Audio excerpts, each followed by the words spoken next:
witches, accuse witches, witch hunters, general people, the devil, witch Sabbaths, everything like that. Welcome to Witch Hunt Podcast. I'm Josh Hutchinson. And I'm Sarah Jack. This week is fabulous because we're participating in Podcasthon 2025, where 1,500 or more podcasters from March 15th through the 21st are using their platforms to simultaneously amplify causes and charities important to them. You can learn more at podcasthon.org, and you'll see that our nonprofit and witch hunts is featured with the other charities. Today, we're joined by expert guest Holly Bamford as part of our Podcasthon 2025 Ending Witch Hunts series. Holly, a history PhD candidate at Liverpool University, researches late medieval and early modern witchcraft and superstition. We met last year at the Magic and Witchcraft conference in York, England. If you like stories from history, you will enjoy this episode. Be ready to learn about the 1674 Hinchcliffe case, which saw Susan and Joseph Hinchcliffe and their daughter Anne Shillitoe accused of witchcraft. Notably, neighbors petitioned the courts defending the family's innocence, a documented instance of community support for the accused. And be ready for the story of the 1601 Trevisard case, where 12 neighbors approached the magistrate directly to accuse an entire family of witchcraft. This case features a remarkably distinctive magistrate signature on a document. You're going to love this interview with the excellent Holly Bamford and two very fascinating stories of witchcraft accusations. So let's jump right in. Welcome to Witch Hunt Podcast, Holly Bamford. You presented a dynamic paper at the Magic and Witchcraft conference at the University of York. We were there to hear it in person, and we also got to eat lunch at a picnic table with you. It's so great to see you again today. Please tell our listeners about yourself and work. Thank you so much. I'm very excited and very honoured to be here. I'm very much looking forward to just talking about witchcraft. I love it so much. We had a really good chat in York. I really enjoyed your presentation as well about all of your work, so it's going to be a really good conversation today, I hope. But yeah, I'm Holly Bamford. I'm a final year PhD student at the University of Liverpool. I'm hoping to submit this summer, fingers crossed. My thesis explores English witchcraft even from 1550 to 1700, and I'm using witchcraft cases as a lens to view and understand the family. So I started my research, as most do when you approach witchcraft scholarship, with the misconception that the witch was this isolated older woman. I think many people still picture the early modern witch this way, as kind of like that old hag, like if you think about Macbeth or the Wizard of Oz, that kind of thing. But obviously more recent scholarship has moved away from this, and I came across this idea of the witch being constructed as this anti-mother figure. So she was like the antithesis to the good mother. And I saw in the sources that the witch is often pitted against this kind of Christian ideal, especially in England when you've got the post-Reformation, and during the Reformation you've got a lot of ideas being thrown about. And in witchcraft cases you tend to have constructed, at least from like a literary perspective, the godly good accusers on one side and then the evil vicious witch on the other side. It's kind of mimicking that battle between God and Satan, if you like. And from this I kind of thought about what the witch represented, the fears and anxieties about English society, and specifically the perceived threat of witchcraft to both the individual and the community. And that led me to think about what was a modern English society like for everyday people, how did they conceptualize it, and as is today, the family is kind of like the building block of early modern society. It's described as a little church, and witchcraft directly threatened the family. So in my work, I kind of wanted to explore both the family and witchcraft, and how both kind of topics interrelated, and what each topic revealed about the other. So that's my thesis, basically. Thank you. We're so excited today. We get to talk to you about two of these intriguing family cases. What got your interest in these two particular cases? That's a very good question. I grew up in Yorkshire. I grew up in Leeds. When I became interested in witchcraft during my undergraduate If you go on the National Archives website, they've got a folder of witchcraft sources, and they had one about, I'm going to talk about it a little bit later. It's a petition from some neighbours saying that this woman wasn't a witch. And I found that infinitely fascinating. And then I looked at it and I saw where it was from. It was from this place called Denby Dale, which was like half an hour from where I lived. So there was that personal connection to it. And when I came to be doing my PhD, I read through the sources in a lot more detail. And I realised that this source was kind of, and the other sources about company are pitting two families against each other. So instead of it being like the witch hunter and the lone witch, it was two prominent kind of families. It's in 1674, so it's a little bit later than what I had previously sort of looked at. Originally, I was going to stop around 1640. I went, this case is really good, I want to keep going, much to my supervisor's disdain.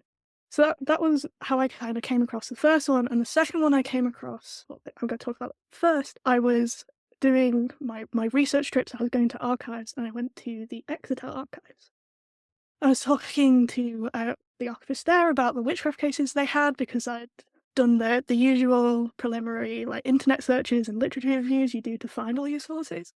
And I came across an article from 1901 about this case in Ketteridge, I think is the guy who wrote it.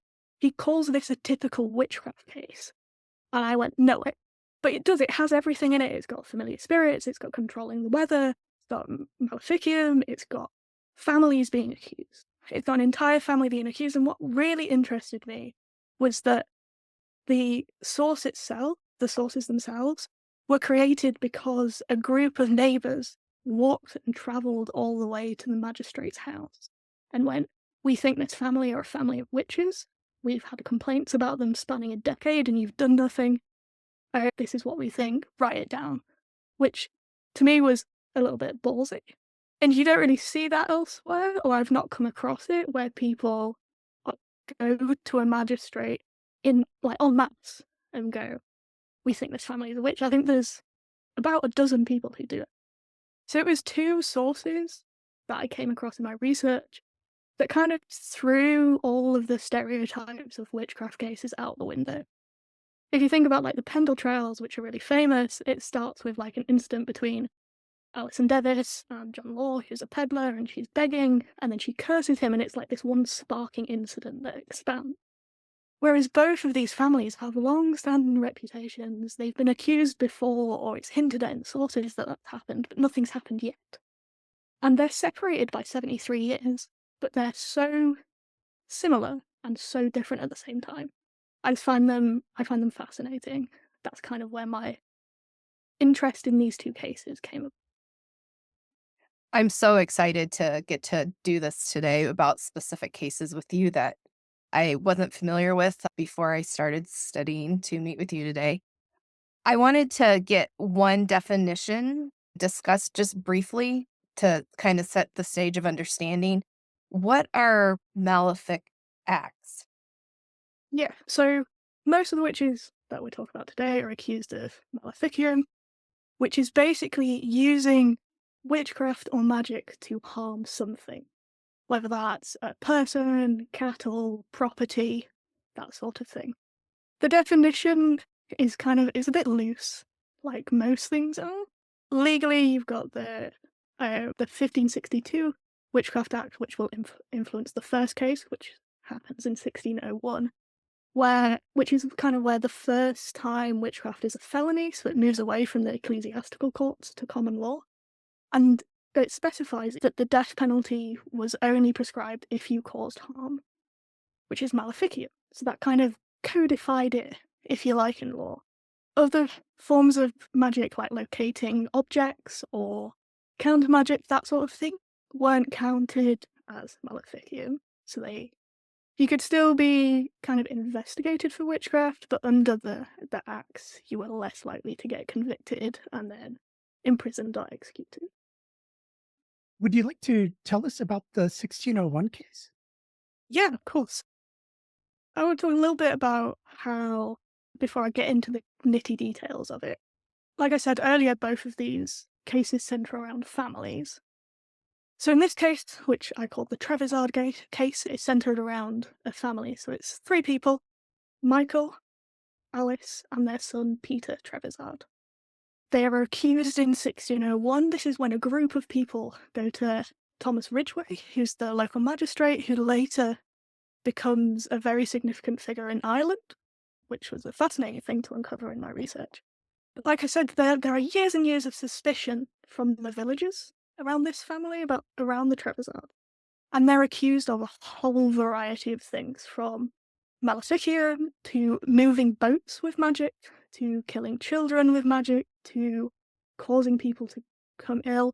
So much is contained within these documents.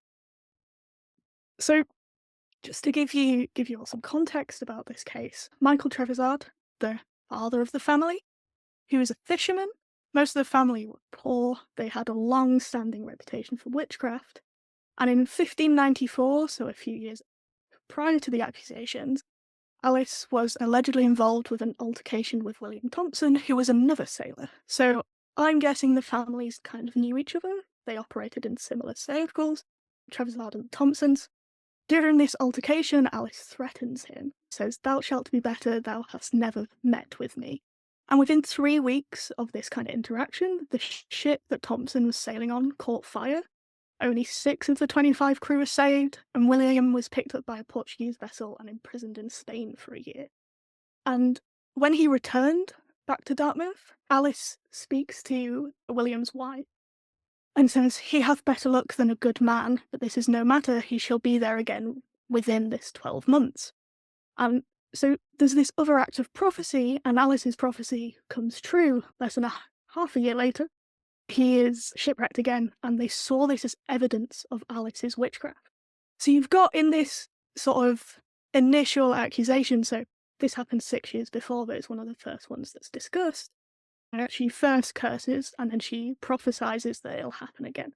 So you've got like 2 fairly common English witchcraft things in the space of a paragraph in this source. So they're very dense with information, these informations, which is really good. But the general and the majority of the accusations against the Trevisards are based around these kind of negative comments that they make. So it's on the comments that Alice said to William, and they're retroactively kind of attributed to any of the bad fortune that follows. Some of this bad fortune occurs days, weeks, but often months later. And this is kind of interesting for understanding complexities of popular beliefs about witchcraft, because there seems to be no like expiry date on bad fortune and attributing to witchcraft. It's like reminiscent of if you get 7 years bad luck for breaking a mirror. It's not an instant thing, it's over a long time. So that's Alice. Michael Trevisard, obviously, the father, also is accused of witchcraft. He has a reputation as an ungodly man. He has altercations with some men. But kind of a significant thing he's accused of, which kind of at first doesn't seem to be related to witchcraft, they're tenants of Christian Webber, that's their landlord, and the Trevisards collectively owe her over a year's rent, and Michael only pays 6 shillings of it, so he doesn't pay the full amount of rent.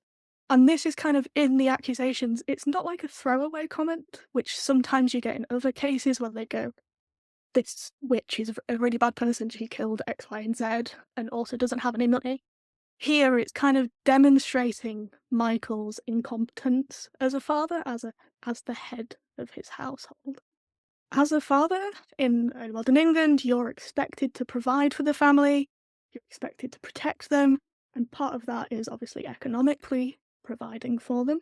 And he fails to rectify this error. It reflects badly on his character, as does his wife's actions.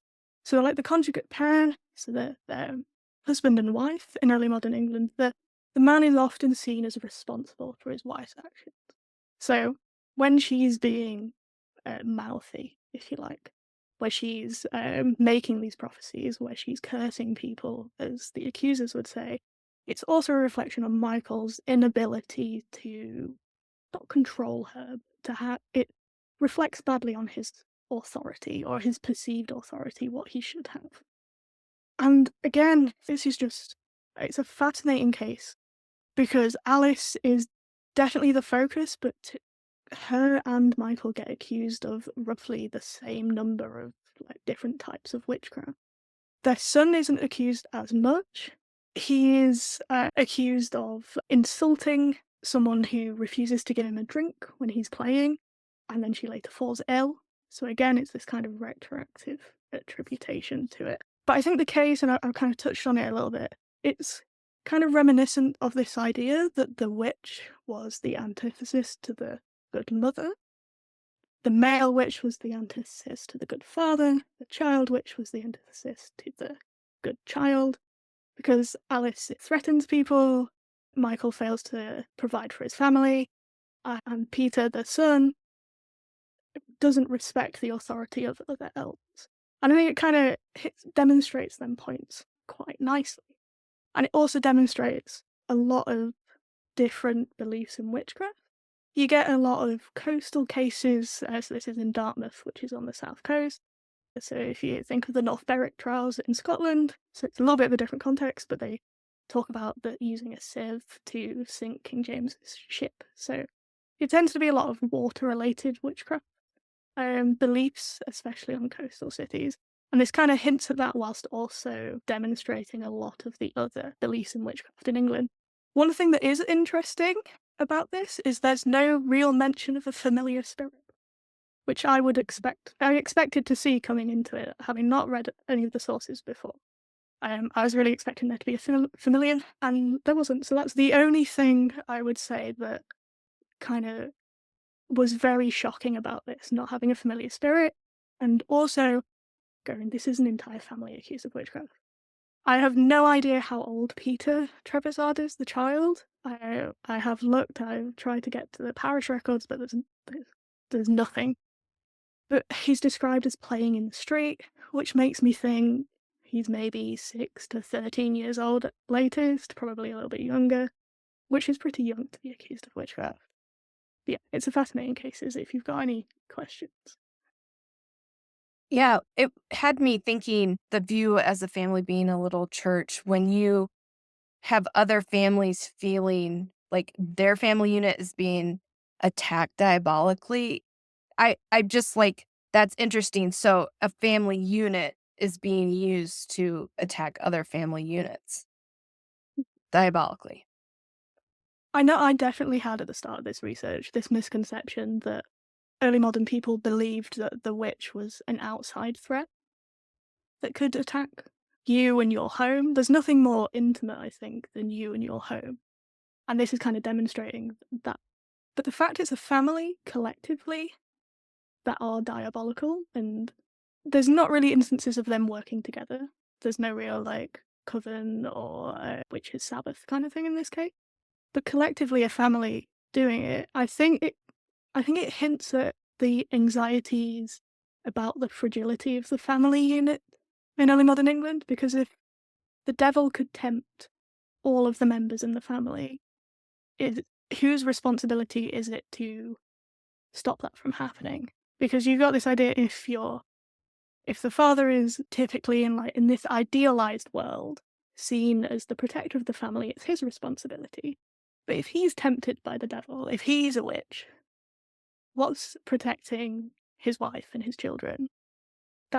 I think what cases like this are suggesting is that people that, because of the Reformation, because of post-Reformation ideas, and there's lots of anxieties about religion anyway, cases like this are showing that the family is perceived as vulnerable. Like, witchcraft is a threat to it. But also this idea, as you said, of the little church, is if the family can be attacked by the diabolical, the community can be attacked by the diabolical, the nation can be attacked by the diabolical. There's got that sort of correlation, and I think it's like an implicit fear that the family isn't this perfect idea, which it isn't. There are so many cases of you'll have single men up until their 40s, which is obviously not ideal, not what family advice writers want from a family or suggest that the good family should be. But yeah, I think it's definitely a fear that an entire family can be corrupted, and no way of protecting other families from it, if that makes sense. I thought you made a really good point earlier with as far as how vague the curses were. Thought that all the curses that were mentioned in this Trevisard case were things like you said, where it would have been better had you never met me. Not that, oh, I'm cursing you right now. You're not explicit in saying, I'm going to sink your ship or I'm going Yeah, to kill your swine with some weird disease or something. It's very vague. So I thought you made a really good, excellent point on that. yeah, I think a lot of curses that I've come across or what's attributed as curses are really vague. So you get, again, I'll go back to the Pendle trial because I think most people have heard of it. Alison is just described as cursing John Law, which in the context is like a magical curse, but could literally be her telling him to F off. Pardon. And it just taken the wrong way. And you get in so many other cases it being really implicit. I think there's another point where they're accused. They're accused of, I think it's Peter. He goes to borrow a hatchet from a neighbor. She denies it, and he kind of, I can't remember the exact wording, but it basically implies that he kind of grumps off, which makes me think of like a teenage sulk. And then later she falls ill and it's attributed to that. So I think it is very vague. I don't think there's ever, I could be wrong, but I don't think there's ever a case of someone pointing directly at a person and going, you are going to fall down the stairs in 3 days and break your neck kind of thing. So yeah, that's a really good point. I haven't really considered that. What was the outcome for this family? You're going to really hate this answer. We don't know. The sources, so Thomas Ridgway is the magistrate who writes the sources, and they're in duplicate and triplicate. So there's 2 copies of some, 3 copies of another, which implies he's preparing for a trial. So I think it probably went to the Assize, or it went to the local courts and then the Assize. But the other records for the Southern Circuit in that time don't exist. The actual documents, this is a kind of side note, following the war, so World War II, a lot of the archival material were scattered, basically, obviously, because it was on the southern coast, so it got bombed a lot.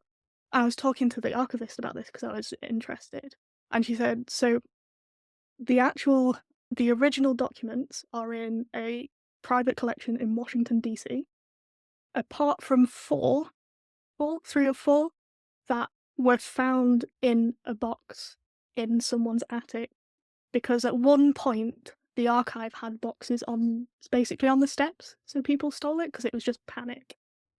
So people returned it to the archives 80, 100 years later going, I found this in my granddad's attic. I'm really sorry, he might have stolen it 80 years ago, which I found quite funny. And it kind of hints at how lucky we are to have these records about this family. We don't know what happened. If it did go to trial, if it's similar to like the Witches of Warboys cases, which is another family that all get accused, I would reckon they'd get executed. But we don't know, which is the worst answer for a historian, because we want to know. Yeah, those private collections are tough. Yeah, it's the joys of archival research. Luckily, with a lot of the witchcraft cases, the depositions that go to assay trials, the travelling circuits, they're centralised, so they're all in the National Archive. So when I went, I just had boxes. They were all there. It was great. I could take pictures and transcribe them. But when you've got cases like this, and like the next case, which doesn't quite get there, it's a lot harder to find out what happened. So I know the 7 Counties Witch Hunt Project are doing a lot of work on the 7 counties and what happened to the witches afterwards. They're looking at parish records and other sources that aren't typically related to witchcraft cases to see what happened to descendants of accused witches 10, 15, 30 years later, and also to people in trials who weren't accused or were accused but were acquitted. What happened to them 30 years later, kind of thing, which is really interesting. What can you tell us about the case you mentioned in Denby?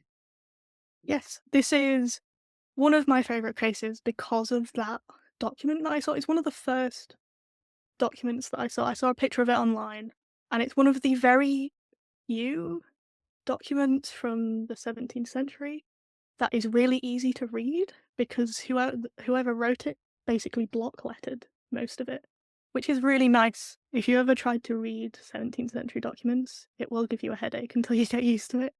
So I really enjoyed it. So this case happened in 1674, so 70-ish years later, in a different part of the country, but it's a bit similar, as I hope you'll see.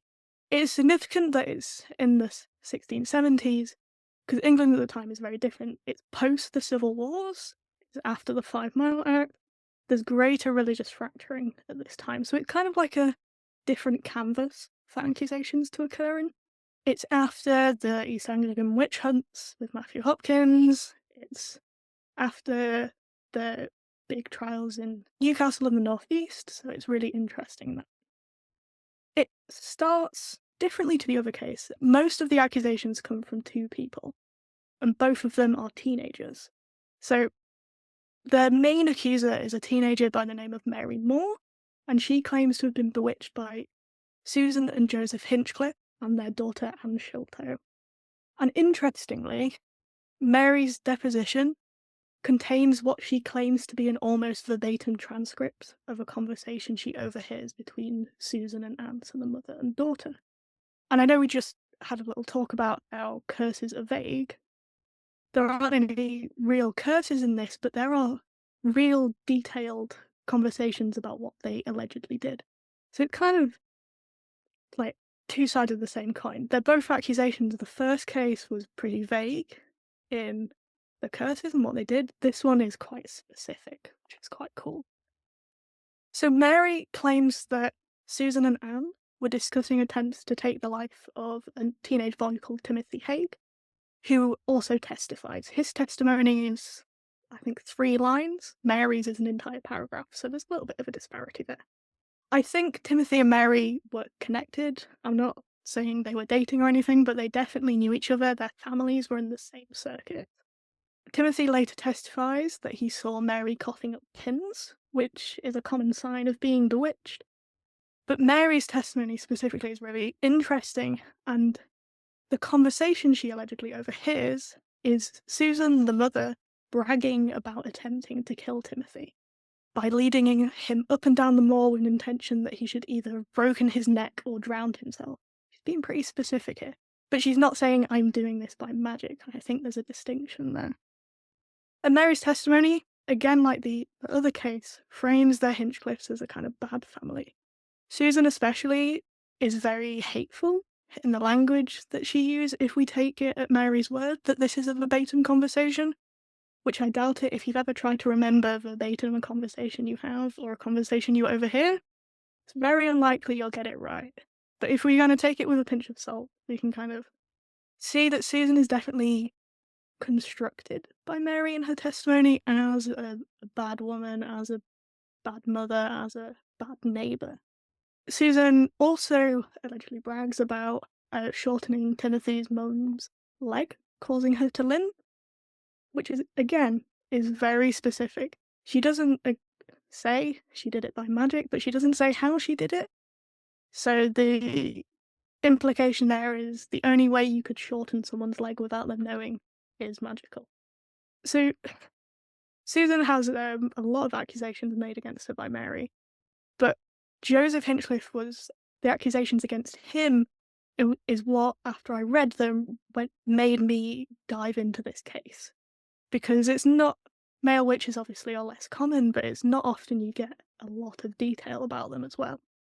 So he is constructed as this very angry, resentful man, and he's punishing those who wrong his family, or at least who he thinks wrongs his family.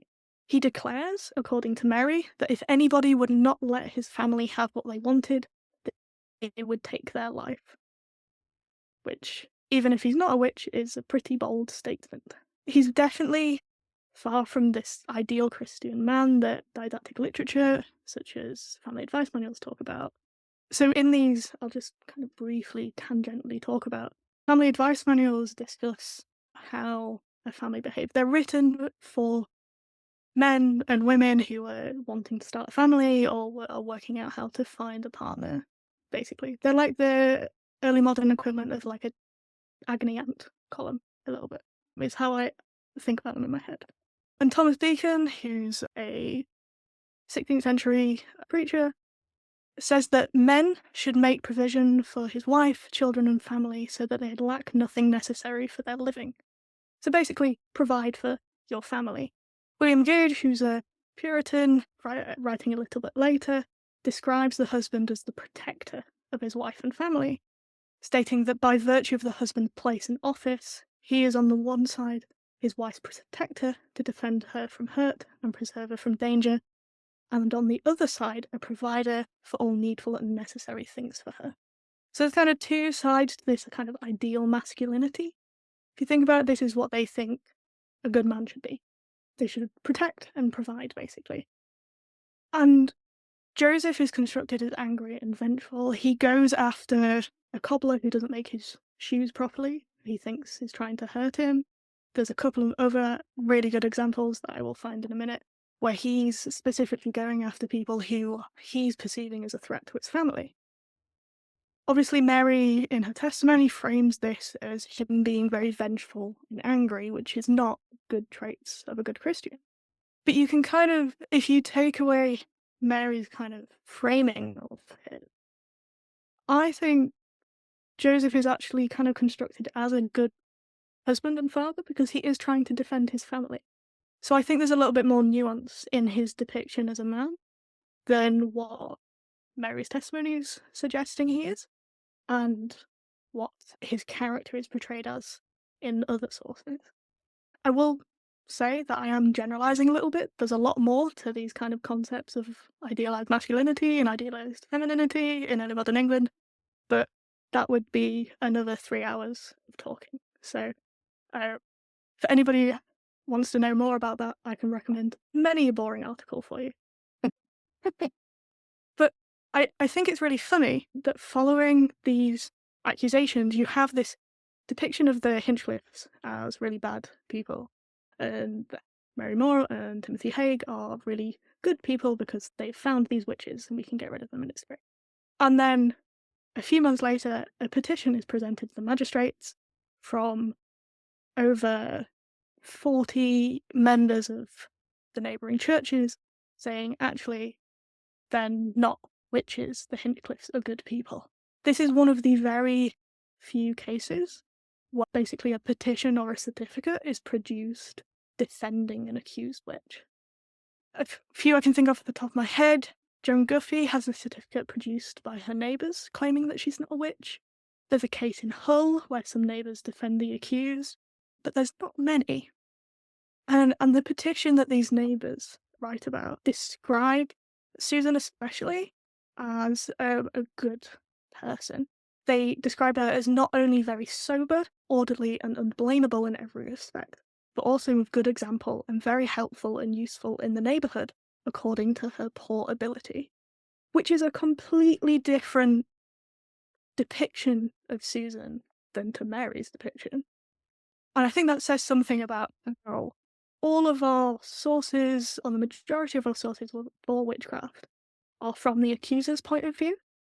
So it's not quite the accused point of view, but it's someone on their side, if you want to generalize.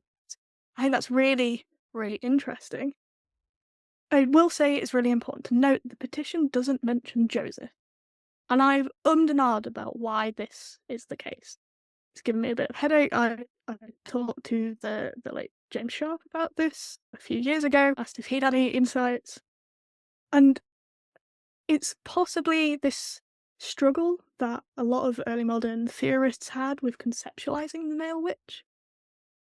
But I also think it's probably easier for the neighbours to present Susan as a good, like a sober, orderly, good person in the neighbourhood than it is Joseph if he is antagonistic as Mary suggests. We won't know, but it's really interesting that Joseph is not accused. Susan and Anne are accused. I think Anne Shelter, again, I'm not quite sure how old she is. I have been to the archives 3 or 4 times just to see if there's anything. I found references to the name Sholto, but no one whose timeline lines up with her. And I kind of think if it's hard for them to defend Joseph because conceptually he's a male witch, it's a little bit harder for them to go to work it out. They can defend Anne Sholto because she's more similar to the kind of typical witch. So it's easier, they've got like a more clear framework to defend against, if that makes sense. I think that's maybe what's going on there. Anne Sholto she's kind of indirectly accused of witchcraft in this case. Her witchcraft is always tied within her mother's witchcraft. She's not very independent. You get some accused child witches who are very independent. You've got the Samuel family. Alice the child is very independent in that. But I think a lot of accused witches who are children are linked heavily to their parents. There's a case in 1612 where one woman is accused of being a witch, but they say she's of poor parentage, and she has a daughter as gracious as her mother. So that's implying that there's 3 generations of witches who are all bad people. And it kind of comes from a little bit of the idea in these family advice manuals that if you as a parent are sinful, you will pass on these sinful traits to your children. So you need to be as good a person as you can in order to raise a good child. So there's definitely a relation there. And I think these 2 cases, I'm aware I've talked for a while about the Hinchcliffes. I think if you compare it to the previous case I talked about, there are some clear similarities between them, but there's some very obvious differences as well. And I don't think that's just because of the time and the distance. I think it's to do with how neighbours and communities perceived people and other people, even if they're not witches, in that community. Did you want to expand on that a little bit more? You're welcome to. I do have a question, but I can wait. I can if you want. I think the community is a really interesting idea because it basically boils down to like inter-family dynamics and how families relate to the wider society and the nation and people's identity on a personal, familial level and on a wider level. If you think of your own identity, you'll think of your name, your age, your gender, etc. If you think of your identity in relation to other people, I'm a daughter, I'm a granddaughter. If I think of my relation to other people, I've got friends, I've got colleagues, and that's just like the modern way of thinking it. So the early modern people had the same kind of circles, if you like. And there's a lot of emphasis in scripture and theology about the family. So a lot of these ideals I talked about is discussed in familial context because the family is kind of the building block, if you like, of society. But there's kind of a disconnect between the family and the community. There's not advice manuals on how to be a good family in a community. There's advice manuals on how to be a good person in your family. Does that make sense? Yeah. So it's kind of an interesting. I can't really get my head around it because the people I'm studying haven't got their head around it yet. Or a lot of people disagree about how this is conceptualized, and it's trying to get to, okay, fair enough, this is the theory, this is what the theologians are saying, but what did people think? And Yeah. witchcraft cases, because those by their nature are antagonistic, you're showing the where people in the community are butting heads and where people are rallying behind other people. So you're seeing kind of social networks emerge by their very nature, which is fascinating to me, just to understand how complex that modern society was, which sounds really stupid because we know it was. But it's really easy, especially if you're a witchcraft historian, to think about a case. So just think about the Trevisard case and just think about the Trevisards and their accusers, but then not think about the magistrates who were involved, the other people who were victims but didn't accuse, their neighbours who didn't want to get involved, or people who were really involved but were like 2 towns over, so didn't on the paperwork, if that makes sense. And it's kind of like you get it's an overdone cliche, but you get the very, very tip of the iceberg, and you've got to try and get hints of what lays beneath. That's so great. Thank you so much for highlighting these elements of the context around these trials. And these situations are really interesting ones. I noticed, I was thinking about Mary's accusation. A lot of witch trials that I'm familiar with, accusations can be outrageous, but they'll be around somebody who has died or cattle has died or, damage to something. And I noticed Mary's accusations are about their scheming. Yeah. What kind of weight would that carry in court? Um, Mary's very interesting, and I had a really good conversation with a man called David Hinchcliffe, who is a descendant of the Hinchcliffe because he's just recently published a book on the trial. So we were talking a little bit about this.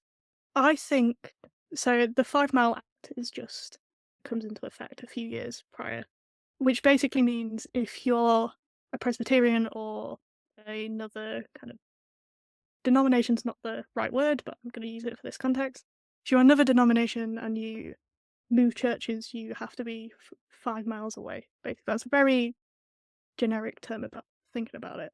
So I think, and Peter Elmer has this in a footnote, I think Mary and her family were perhaps part of the church that the Hinchcliffes go to, and then they left. We don't know whether it's in disgrace, but considering she later accuses them of witchcraft, I'm going to hazard a guess and say they left in some form of disgrace. And I say this because a lot of the signatories on the petition, I haven't found all of them, but I think it's George said accuse, who's the main one, and I think he's the person who wrote it. He's a very prominent Puritan. He's in the New Model Army, so he's very involved in wider society. He's very involved in the religious kind of conflicts at the time. So I think there's definitely that kind of aspect to it, which you don't see because Mary doesn't mention it. So why would she? It's interesting it's not mentioned in the petition, but I think that's by the nature of it's about that much of text and then almost double of names. So it's quite significant, and they all seem to be, at least the first kind of few rows, seem to be prominent church members, which is fascinating. And does seem to be a kind of retaliatory accusation, but not against something that is done to Mary, but something that, like a slight she thinks or her family thinks is against her. And there's no evidence that anybody was actually injured or actually died. Like the supposed limp that Susan gives to Martha Haig doesn't testify.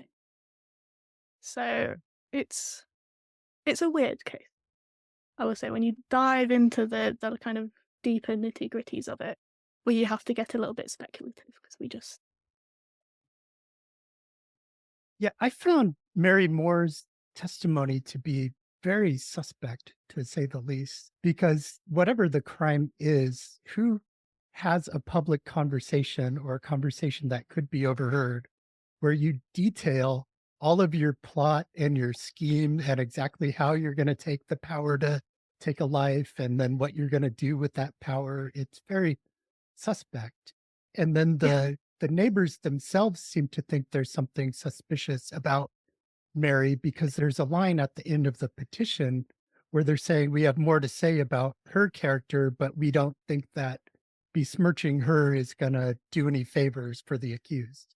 Yeah, exactly. I'm so glad you brought it up, because they do, you're quite right, literally say, we're not going to attack Mary's character, because what's the point?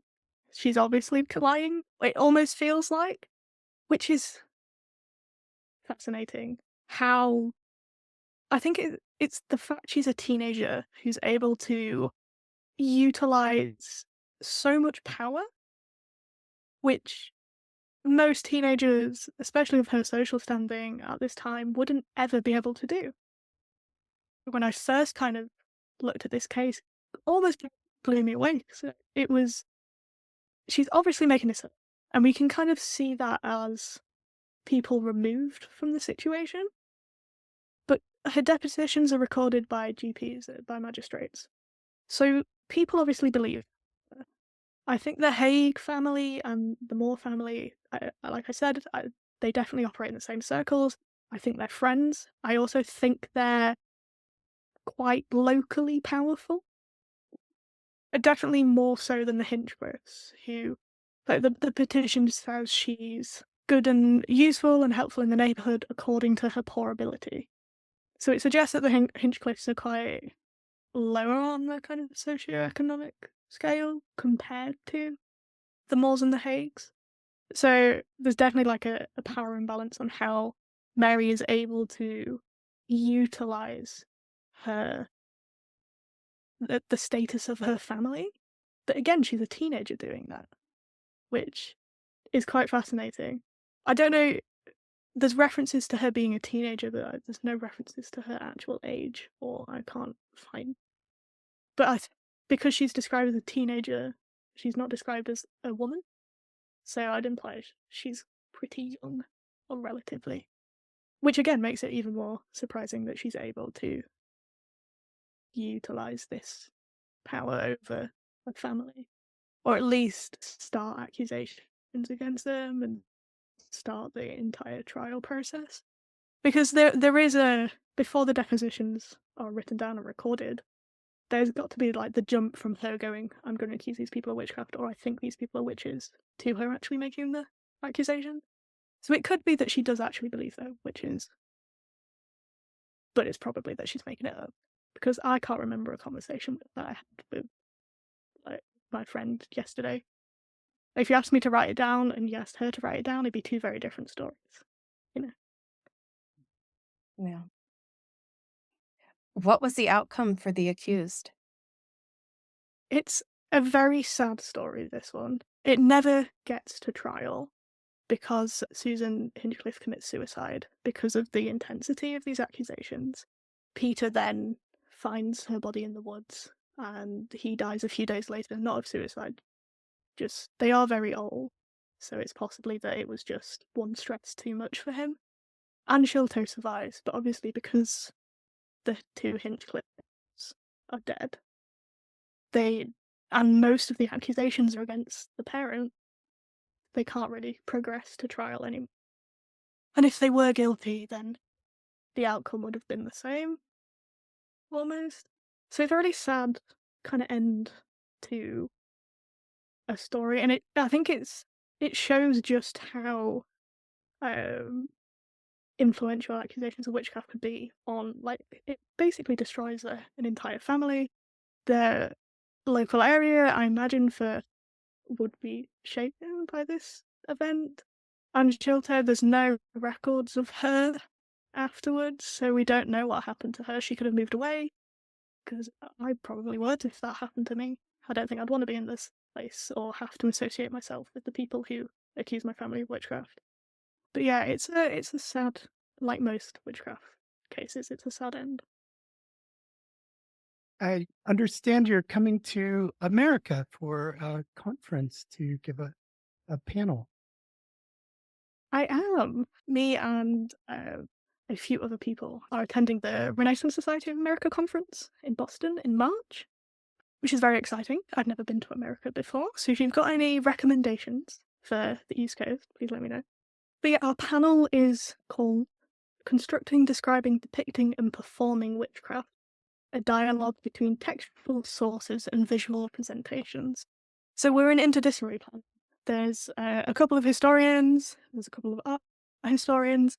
We're sponsored by the Association for Textual Scholarship in Art History, which is really exciting. They do some amazing work. Thank you to them. Our wonderful friend Olivia Garrow has facilitated the panel, but there's 5 of us on the panel. We're doing 4 papers. So Olivia Garrow and Aaron Wilson are doing a paper together, and the rest of us are doing our individual ones. But we're hoping to talk about the textual sources. So everything I've talked about today is from textual sources, but I'm sure everyone's familiar with the woodcuts you get. So Olivia deals with a source from Italy that has so many woodcuts of witches, accused witches, witch hunters, general people, the devil, witch sabbaths, everything like that. what we kind of want to do collectively with our papers is examine these textual sources and these visual sources work together. Because quite often in English witchcraft pamphlets, not all of them have pictures, but I'm sure you've seen and if you haven't, I will send you a picture of it because it's amazing. The Witches of Northamptonshire pamphlet from 1612 has this amazing woodcut of 3 witches riding a pig. It's one of my all-time favourite witchcraft pictures ever. But it's how that relates to the sources, because it's kind of, as a historian, I deal mainly with textual sources. I deal with the words, I deal with the people behind the words. But then you've also got these images that accompany it. You've got lots of Charlotte Rose Miller, in her book published a few years ago, looked at familiar spirits. So she had all these wonderful pictures of the various woodcuts depicting all these familiars in various English witchcraft pamphlets. And that was really good for me to see how you can incorporate both, how you can understand visual culture, how you can understand textual culture together. I think one of the first witchcraft pamphlets, I can't remember the title off the top of my head, it's Agnes and Joan Waterhouse Get Accused, and there's an image of a witch, like a woodcut of a witch, where they say, it basically labelled, this is Agnes Waterhouse the witch. But Marion Gibson, when this isn't actually a woodcut of a witch, it's just a woodcut of a woman they had handy when they printed it. So it's stuff like that, and how the visual culture feeds into witchcraft release. I'm sure if you ask someone to dress up as a witch for Halloween, they'd put on the big hat, maybe get a really long nose, maybe get a broom. You kind of have this iconography of the witch already in your head. Like, if I was dressing up for a witch, that's what I do. I've got a witch stuffed toy behind me that has a witch's hat. It has a little detachable broom, and they're kind of associated with the witch. And that kind of comes from this visual culture that, as historians who deal mainly with textual sources, we don't often get an opportunity to explore. So I'm very much excited for this conference in Boston, and to explore the areas that are related to our topic. Because obviously witchcraft history doesn't sit in its own little bubble. It's related to religious history, it's related to cultural history, it's related to the history of the family, if you're me, it's related to so much parts of history. It's such a significant part of 17th century, 16th century history. So it's going to be really, really interesting. Thank you so much for sharing these stories with us today. The time really No problem. flew. I was so engaged in your storytelling. Yeah. Thank you Thank so you. much. I can't wait till we get to do this again. with I'm you. happy to talk about any witchcraft in England that you want. There are literally hundreds of cases that I find equally as fascinating as those two.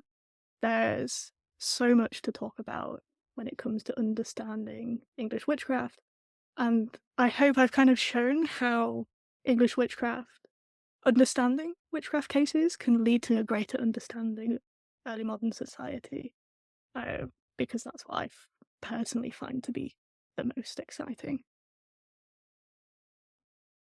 Thank you.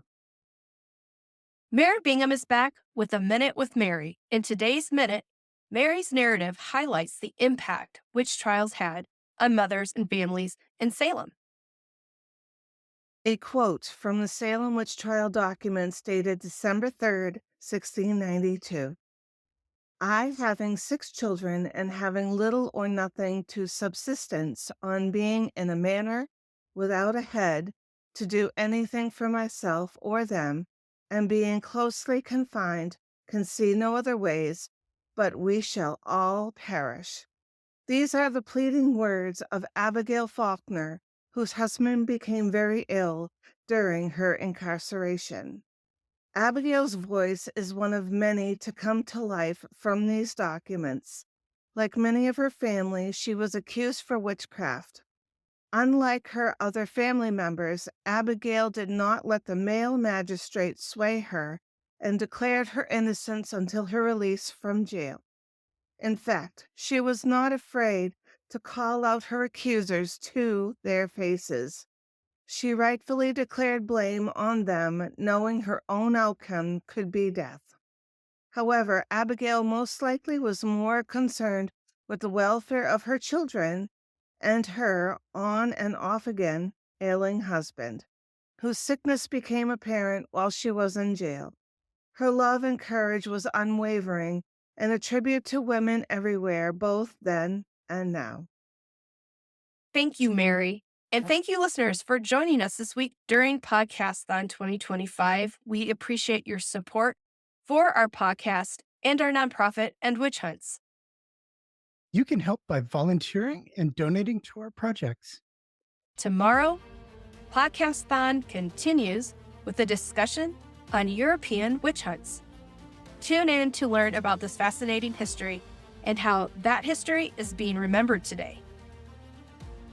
Thank you for joining us for Podcasthon 2025. Have a great today and a beautiful tomorrow.